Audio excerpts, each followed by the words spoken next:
Dans les années 1950, les scientifiques ont commencé à percevoir des différences de relevés au sol qui témoignaient d'une modification de la composition de la couche d'ozone. C'est à partir des années 1970, et plus particulièrement au début des années 80, que la science commence à se focaliser sur l'inquiétante réduction de la concentration en O3 dans la stratosphère, en effectuant des analyses approfondies grâce à des ballons-sondes. Mais il a fallu attendre 1987 pour que le monde entier puisse enfin prendre conscience de cette vérité: la couche d'ozone qui protège la vie sur Terre se dégrade drastiquement. Ce phénomène est tel que, s'ajoutant à la diminution globale d'ozone de 4% tous les 10 ans dans la stratosphère, l'accumulation du chlore que les nuages piègent l'hiver à très basse température au pôle, le pôle sud tout particulièrement, cause un amincissement très important de la couche d'ozone, si bien que l'épaisseur de la couche d'ozone au niveau de l'Antarctique représente le tiers de celle au niveau de l'équateur. Cet amincissement est si grand qu'il est plus communément désigné trou d'ozone. Mais comment se fait-il que la quantité d'ozone ait autant diminué ?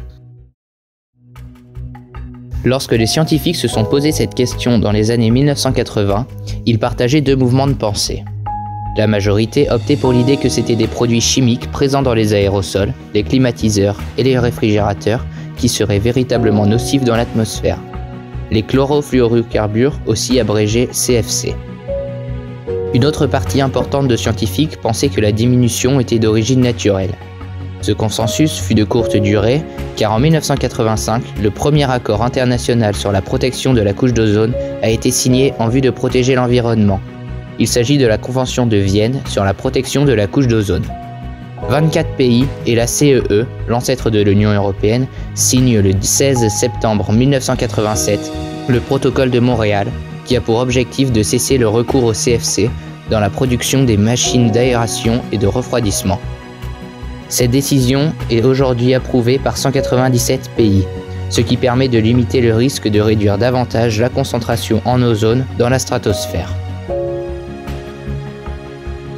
L'accord pris à Montréal semble, a posteriori, avoir eu effet.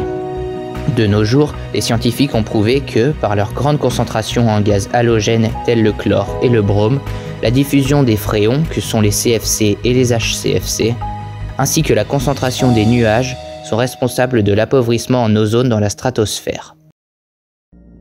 En outre, ce n'est que 2 à 10 décennies après leur émission dans la troposphère que les fréons atteignent la stratosphère, après quoi les rayons UV solaires les dégradent, impactant ainsi sur la couche d'ozone.